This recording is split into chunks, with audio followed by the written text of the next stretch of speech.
Hello everyone, myself Praveen Kumar Dewangan in my channel the best life for humanity. आप सभी को नव वर्ष की बहुत बहुत शुभकामनाएं। नया साल आप सबको मुबारक हो। नया साल आपके लिए खुशियां, आनंद, शांति और भविष्य की अच्छी योजनाओं को लेकर के आए। दोस्तों, इस नए साल में हम सब कुछ ना कुछ ढूंढ रहे हैं। We are searching for something.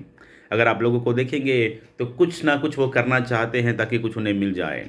हर व्यक्ति कुछ ना कुछ तो पाना चाह रहा है इस नए साल में। कुछ लोग नई गाड़ी का प्लान कर रहे हैं, नए बंगले का प्लान कर रहे हैं, कोई कुछ शादियां हो रही है, अच्छे फ्रेंड्स बना रहे हैं, नए नए पकवान खा रहे हैं। सब बहुत अच्छा है दोस्तों, लेकिन इस वीडियो में हम जानेंगे वास्तव में हम क्या खोज रहे हैं, हमें क्या चाहिए, हमारे दिल को क्या चाहिए, कौन सी बात हमें सुकून देगी, उस बात को जानने की कोशिश करेंगे। तो दोस्तों बने रहिएगा। 10 मिनट का ये वीडियो आपके जीवन में बहुत सी बातों को सीखने में मदद करेगा। स्टूडेंट, टीचर्स, पेरेंट्स सभी के लिए वीडियो होगा। आइए हम शुरू करेंगे। All the best. Very good. सबसे पहली बात, एक बार एक व्यक्ति रोड में पैदल चल रहा था और पैदल चलते समय उसके मन में एक बात आई, क्यों ना मेरे पास एक साइकिल होती तो कितना अच्छा होता। मेरे पास एक साइकिल होती तो कितना अच्छा होता, वो विचार कर रहा था। उसे एक साइकिल की खोज थी। जब आगे जाते हैं, एक साइकिल वाला जो था उससे वो आगे चलता रहता है। वो साइकिल वाले के मन में ये बात चल रही है, काश मेरे पास एक स्कूटर होती या एक बाइक होती तो कितना अच्छा होता। देखो सामने वाले के पास कितनी अच्छी बाइक है, वो तो बढ़िया मज़े से जा रहा है, मेरे पास तो केवल साइकिल है। तो जो साइकिल वाला है वो एक बाइक की खोज में है। जो बाइक वाला एक सामने जा रहा था, उस बाइक वाले के मन में भी कुछ बात चल रही थी, वो भी कुछ खोज रहा था। और वो कहता है कि काश मेरे पास एक कार होती है, जो बगल में कार वाला जा रहा है ना, इसके मज़े देखो, कितना बढ़िया कार में एसी में चल रहा है। थोड़ी देर के बाद वो जो कार वाला, जो एसी वाला था, एसी कार वाला था, वो आगे जाके रुकता है। उसे कॉल आता है और कॉल में वो बहुत गुस्सा होता है, बहुत परेशान होता है। और वो उस कॉल में बोलता है कि भाई रखो अपनी कार वापस, मुझे नहीं चाहिए, है ना, मुझे ये कार नहीं चाहिए। इंस्टॉलमेंट के लिए ईएमआई मुझे हमेशा पे करना पड़ता है, मेरे पास पैसे नहीं हैं, मुझे इतना टेंशन नहीं चाहिए, इससे अच्छा तो मैं पैदल ही बहुत बढ़िया था। सो दोस्तों, जो पैदल वाला है वो साइकिल में मिलने की खोज कर रहा है, साइकिल वाला बाइक की खोज कर रहा है, बाइक वाला कार की खोज कर रहा है, और कार वाला शांति की खोज कर रहा है। आप जानते हैं हम सब किस बात की खोज में हैं, हमें सोचने की और जानने की आवश्यकता है। कुछ और आपके सामने रखना चाहूँगा। पवित्र शास्त्र के अंदर एक स्त्री हुई, एक ऐसी कहानी, एक ऐसी सच्ची कहानी, और एक ऐसी स्त्री हुई जिसे सामरी स्त्री कहा जाता है। और ये स्त्री जो है एक बहुत ही छोटी जाति की, सामरी जाति उस समय छोटी जाति हुआ करती थी।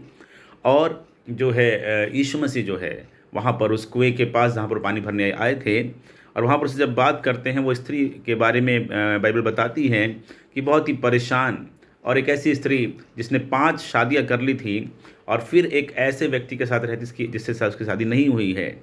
दोस्तों, हमारी भी कहानी कुछ ऐसी ही है। हम बहुत सारी बातों पे भरोसा करते हैं। जब उसने पहली शादी किया होगा, उसने सोचा इससे मुझे शांति मिलेगी, सुख मिलेगा, प्यार मिलेगा, अपनापन मिलेगा। वो नहीं हो पाया, वो शादी टूट गई किसी भी कारण से हो। उसने दूसरी शादी किया in order to have that kind of peace again, वो भी नहीं हो पाया। ऐसे करते करते उसने 5 शादियाँ की, और उसके बाद उसने शादी से भी भरोसा उठ गया। वो एक व्यक्ति के साथ थी, रहती थी, जिससे उसका पति भी नहीं था।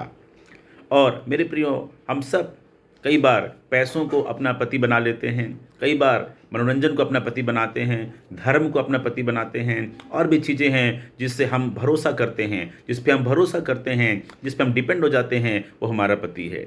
मेरे प्रियो, जब वो यीशु मसीह से मुलाकात करती है और यीशु मसीह उससे बातचीत करते हैं, तो उसे पता चलता है कि एक जीवन का जल है, एक ऐसा जल है, एक ऐसी खुशी है जो इस संसार में नहीं है।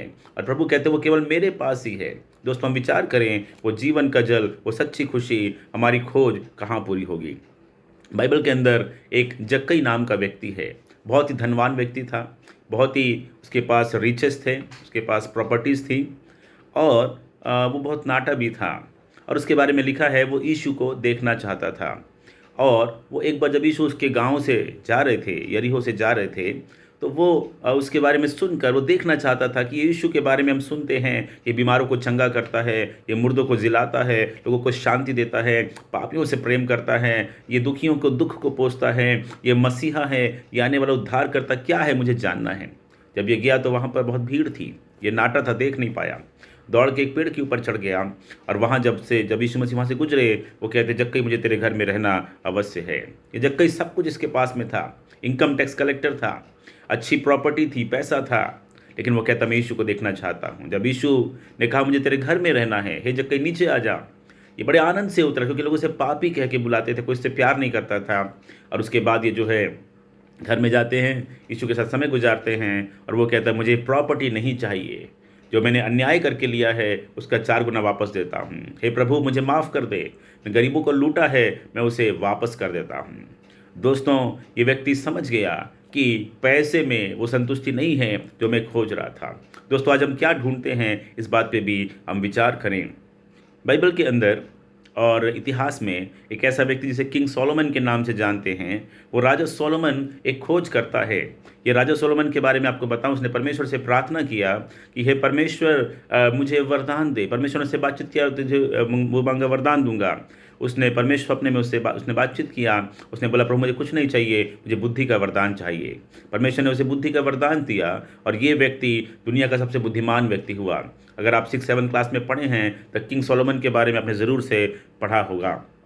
और वो व्यक्ति जो है एक रिसर्च करता है और वह ऐसा कहता है पवित्र शास्त्र के अंदर कि मैंने मन में सोचा कि किस प्रकार से मेरी बुद्धि बनी रहे और मैं अपने प्राण को दाख मधु पीने से किस प्रकार बहलाऊं और कैसे मूर्खता को थामे रहूं, जब तक मालूम ना करूं कि वो अच्छा काम कौन सा है जिसे मनुष्य अपने जीवन भर करता रहे। मेरे प्रियो, हमारी खोज होनी चाहिए, और सुलेमान की खोज थी कि अच्छा काम कौन सा है जिसे मैं जीवन भर कर सकूं। ऐसा कौन सा काम है जो मुझे हर दिन करना चाहिए, जीवन भर करना चाहिए, जो जीवन का मकसद हो, जो जीवन को संतुष्टि मिले, जीवन सफल हो। ऐसा कौन सा काम होना चाहिए। हम बोलेंगे भैया मैं बड़े बिजनेस में करूँगा, बड़ी जॉब में करूँगा, बड़ी मैं PhD करूँगा, मैं ये काम करूँगा। लेकिन मेरे प्रिय, क्या जीवन का मकसद है? उसने क्या क्या किया? वो कहता है मैंने बड़े बड़े काम किए, मैंने अपने घर बनवा लिए, हमारे घर बनाना बहुत बड़ा काम होगा, और अपने लिए दाख की बारियाँ लगवाई, मैंने अपने लिए बारियाँ और बाग लगवा लिए, भांति भांति के फलदायी वृक्ष लगाए, और मैंने अपने लिए कुंड खुदवा लिए और उनसे वह वन सींचा जाए। मैंने दास और दासियाँ, सर्वेंट्स उसके पास बहुत सारे थे, मेरे घर में दास भी उत्पन्न हुए, और जितने मुझसे पहले यरूशलेम में थे उन सब से कहीं अधिक गाय बैल और बकरियों का मैं स्वामी था, भेड़ बकरियों का मैं स्वामी था। मैंने चांदी और सोना और राजाओं और प्रांतों के बहुमूल्य पदार्थों का संग्रह किया। मैंने अपने लिए गायकों और गायिकाओं को रखा और बहुत सी कामिनियाँ जिनसे मनुष्य सुख पाते हैं अपनी कर ली। इस राजा सुलेमान ने जो कुछ भी हम सोचते हैं कि ये हमारे जीवन में सबसे अच्छा हो सकता है, उसे ज्ञान मिला, बुद्धि मिला, सब कुछ मिला, सब कुछ किया। लेकिन ये व्यक्ति अंत में बोलता है सब कुछ सुना गया, और अंत की बात क्या है, सारी बातों का निचोड़ क्या है। दुनिया का सबसे बुद्धिमान राजा, सबसे धनी व्यक्ति इस बात को बोलता है सब कुछ सुना गया, अंत की बात यह है परमेश्वर का भय मान, परमेश्वर का भय मान, उसकी आज्ञाओं का पालन कर, क्योंकि मनुष्य का संपूर्ण कर्तव्य यही है। मनुष्य का संपूर्ण कर्तव्य यही है। मेरे प्रियो, हमारे जीवन का एक अल्टीमेट टारगेट है, जिस बात की हमें खोज है वो ये है कि परमेश्वर हमारे जीवन में आ जाए। आज जब हम कई जगह जा रहे हैं, लोग मंदिर जाते हैं, मस्जिद जाते हैं, चर्च जाते हैं, गुरुद्वारे जाते हैं, बहुत जगह जाते हैं, और उनसे आकर पूछिए आपको क्या मिला, तो बोलते हैं वैसा ही है। क्या ढूंढ रहे थे? हम दर्शन करने गए थे, तो क्या मिला? दर्शन हो गया, तो कैसा लगा? हाँ ठीक लगा। कुछ परिवर्तन नहीं, कोई परिवर्तन नहीं आया, बस ठीक लगा, अच्छा लगा। लेकिन मेरे प्रियो, जब हम परमेश्वर को ढूंढते हैं, जब हम अल्टीमेट को ढूंढते हैं, उस रियलिटी को ढूंढते हैं, परमेश्वर को ढूंढते हैं, हमारे जीवन में महान परिवर्तन होते हैं। और मैं आपको बताना चाहूँगा, एक ब्लेस पास्कल नाम के एक साइंटिस्ट हुए जिन्होंने स्पिरिचुअल बातों में भी रिसर्च किया, अध्ययन किया, और वो कहते हैं हर एक इंसान जब पैदा होता है उसके हार्ट में, उसके हृदय के अंदर एक खाली स्थान होता है, और वो खाली स्थान किसी चीज़ से नहीं भर सकता। उसी को भरने के लिए एक मनुष्य, बच्चा होता है खिलौनों से खेलता है, बड़ा होता है तो वो उसको दोस्त चाहिए, फिर डिग्रियां चाहिए, फिर संबंध चाहिए, सब कुछ चाहिए, लेकिन वो कभी भी पूरा नहीं हो पाता है। और बड़ा होता है, नशे में जाता है, बुराइयों में जाता है, टीवी मोबाइल कंप्यूटर्स में जाता है, इन्वेंशंस में जाता है, नॉलेज में जाता है, रिलीजन में जाता है, सब कुछ जाता है। लेकिन मेरे प्रियो, परमेश्वर जब तक उसके हृदय में ना आए, वो उसके जीवन में कुछ भी नहीं मिल सकता है। उसकी खोज, अल्टीमेट खोज क्या है? इस जीवन की सबसे बड़ी खोज क्या है मेरे प्रियो?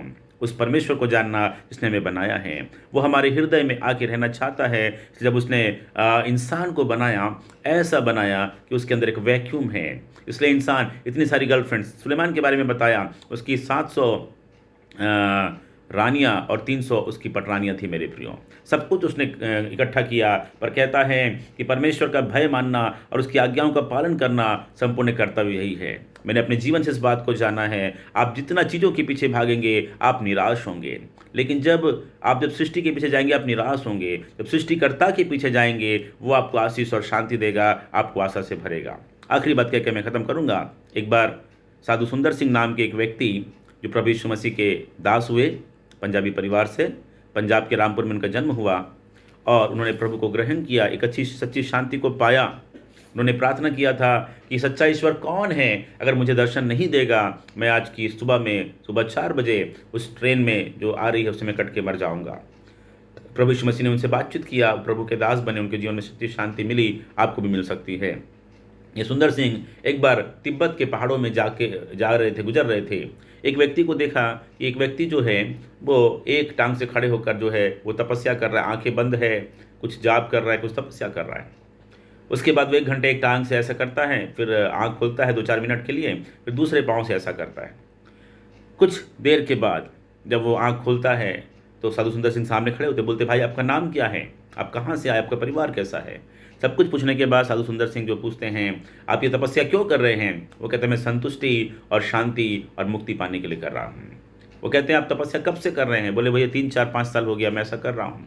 पत्नी बच्चे सब मैंने छोड़ दिया शांति की तलाश में, मुझे एक खोज है, शांति मिलना है, ईश्वर से मुलाकात करना है, मुझे सच्चे प्रेम को जानना है, मुक्ति मुझे पाना है। साधु सुंदर सिंह ने पूछा कि भाई आप जो 4-5 साल से कर रहे हैं अच्छी बात है, आपको मुक्ति का कुछ अनुभव हुआ, कुछ तो आइडिया हुआ होगा, 4-5 साल से आप कर रहे हैं। बोले अभी तो कुछ नहीं हुआ है, अभी तो पैरों में दर्द है, बहुत टेंशन है क्योंकि परिवार भी वहाँ पर ध्यान वहाँ पर जाता है, मैं क्या करूँ। तो साधु सुंदर सिंह ने पूछा कि आप 5 साल से ऐसा कर रहे हैं, परिवार भी छोड़ चुके हैं, ठीक है सब कुछ अपनी जगह, अगर आज रात आपकी मृत्यु हो जाए तो क्या होगा, आज रात अगर आपकी मृत्यु हो जाए तो आप कहाँ जाएंगे। उस व्यक्ति ने बोला मुझे मालूम नहीं है, 5 साल से तपस्या कर रहे हैं, परिवार को छोड़ दिया, सब कुछ कर दिया, मालूम नहीं है। साधु सुंदर सिंह ने बताया कि अगर आज आपकी मृत्यु हो जाए आप कहाँ जाएंगे आपको नहीं मालूम है। उद्धार पाने के लिए, शांति पाने के लिए सब करने की आवश्यकता नहीं है। मैंने प्रभु को पाया है, वो शांति आपके पास बिल्कुल अभी आ सकती है। जो शांति की आप खोज कर रहे हैं वो भी आ सकती है। उन्होंने बताया प्रभु यीशु मसीह आपको ढूंढ रहा है। हम शांति और परमेश्वर को ढूंढ रहे हैं, पर सच्चाई में आपको बताऊं परमेश्वर आपको ढूंढ रहा है। परमेश्वर आपसे प्रेम करता है, वो आपकी चिंता करता है। यीशु मसीह ने कहा मैं पापियों को ढूंढने आया, उनका उद्धार करने आया। हम कहीं खो गए हैं, पाप में, बुराई में, स्वार्थ में, अपनी चिंता में, अपनी दुनिया में, मैं और मेरा भी खो गए हैं, हम पापों में खो गए हैं, हम चिंताओं में खो गए हैं। प्रभु यीशु मसीह वहाँ से निकालना चाहता है, अपनी शांति देना चाहता है। वो कहता है ये सब बोझ से दबे लोगों, परिश्रम करने वालों मेरे पास आओ, यीशु के पास आओ, मैं तुम्हें शांति दूंगा, विश्राम दूंगा और मैं तुम्हें अपने मन में तुम विश्राम पाओगे। मेरे प्रियो, मैं पिछले 23 ईयर से प्रभु यीशु मसीह के साथ चल रहा हूँ। समस्याएं आती है लेकिन अद्भुत विश्राम, एक अद्भुत शांति, एक अद्भुत आशा, एक अद्भुत उम्मीद, एक अद्भुत खुशी जो प्रभु में है वो कहीं नहीं। इस साल आपकी खोज पूरी हो जाए। आप जिसकी तलाश में है वो है प्रभु यीशु मसीह। वो कहता है सामरी स्त्री कहती जब भविष्यवक्ता आएगा, मसीहा आएगा तो हमें सब बातें बताएगा। यीशु कहता है मैं जो तुझसे बोल रहा हूँ मैं वही हूँ। जक्कई के केस में यीशु मसीह कहते हैं आज इस घर में उद्धार आया है। और सुलेमान के समय में हम देखते हैं वो कहता है परमेश्वर का भय मान। यीशु कहते हैं मैं परमेश्वर की ओर से आया हूँ और परमेश्वर के पास ले जाने के लिए आया हूँ। आइए उस परमेश्वर के पास आए, अपनी खोज को पूरा करें। सृष्टि की नहीं सृष्टिकर्ता की खोज करें, सत्य की खोज करें, धर्म की नहीं सत्य की खोज करें, संसार के प्रेम के नहीं सच्चे प्रेम की खोज करें। इस नए साल में आपकी खोज पूरी हो, आपको परमेश्वर से मुलाकात हो, आप संतुष्ट हो, आप आशीष पाएँ। इसी विनती के साथ, इसी उम्मीद के साथ, इसी ब्लेसिंग के साथ, इसी प्रार्थना के साथ प्रभु आपको आशीष दे। आइए छोटी सी दुआ करें। स्वर्गीय पिता, हम प्रार्थना करते हैं जितने हमारे व्यूवर्स हैं, जितने हमारे वॉचर्स हैं, सभी को आशीष दे। सत्य स्वतंत्र करता है, यीशु के नाम से हर एक को स्वतंत्रता मिले, हर एक को आशीष मिले, वो भी उद्धारकर्ता को जानने पाए, तेरी महिमा उनके जीवन से होने पाए, यीशु के नाम से आमीन।